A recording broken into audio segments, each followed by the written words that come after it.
মৃত্যুর মুখে আদিত্য, সাহায্য করতে এলো দীপা। বিস্তারিত জানতে সম্পূর্ণ ভিডিও লাইক দিয়ে দেখতে থাকুন। আদিত্য চোরদের সাথে লড়াই করতে করতে রেগে চোরগুলোকে মেরে ফেলতে গেলে সুদীপা এসে বাধা দিতেই আদিত্য শান্ত হয়। তবে সুদীপা আর রিতমের কথা ভেবে রাগ থামাতে পারে না আদিত্য। তখন সুদীপা বলে, এত রেগে গেল কেন মিস্টার চৌধুরী? এরপরে সুদীপা আর আদিত্য বাড়ির ভেতরে যেতে গিয়ে দেখে পরমা ব্যাগ নিয়ে বাড়ি ছেড়ে চলে যাচ্ছে। তখন সুদীপা পরমাকে বারবার বোঝানোর চেষ্টা করে, কিন্তু পরমা বুঝতে পারে না, উল্টে আদিত্যের সাথে একাই কথা বলতে চায়।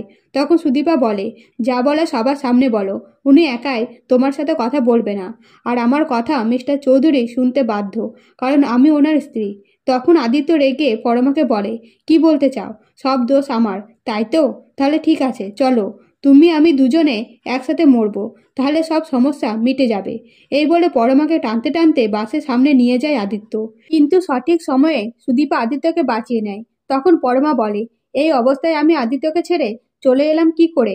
আমি বিপদ জেনেও সরে চলে এলাম। এরপরে অভ্র এসে আদিত্য, সুদীপা আর পরমাকে বাড়ি ফিরিয়ে নিয়ে যায়। তবে অভ্র পরমাকে বাড়ি নিয়ে গেলেও পরে পরমাকে বাবার বাড়িতে রেখে চলে যায়। এইদিকে সুদীপা মাথায় আঘাত পেয়েছে দেখে আদিত্য মলম লাগিয়ে দিতে যায়। তখন সুদীপা বাধা দেয় আর বলে, আমাদের সম্পর্কের কথা তৃতীয় ব্যক্তির সামনে বললে কেন? তখন আদিত্য বলে, তুমিও তো বলেছ প্রফেসরকে। একজন ছাত্র নিজের ব্যক্তিগত জীবনের কথা প্রফেসরকে বলবে কেন? এই বলে ঝামেলা লেগে গেলে আদিত্য রেগে বাড়ি ছেড়ে চলে যায়। তখন সুদীপা আদিত্যকে ফিরিয়ে আনতে গেলে বড়মা বলে, আদিত্য কোথায়? আমার ছেলে বাড়ি ছেড়ে চলে গেল, আর তুমি ঘরে বসে থাকলে এতক্ষণ ধরে। তখন সুদীপা বলে, আমি মিস্টার চৌধুরীকে এই বাড়িতে ফিরিয়ে আনবো, আর যতক্ষণ না পর্যন্ত মিস্টার চৌধুরীকে ফিরিয়ে আনতে পারছি ততক্ষণ আমি এ বাড়িতে আসবো না। এই বলে সুদীপা থানায় যায়, কিন্তু থানায় আদিত্য উপস্থিত ছিল না। তখন একজন অফিসার এসে বলে, আদিত্য বড়বাবুকে বলে ট্রান্সফার করিয়ে নিয়েছে।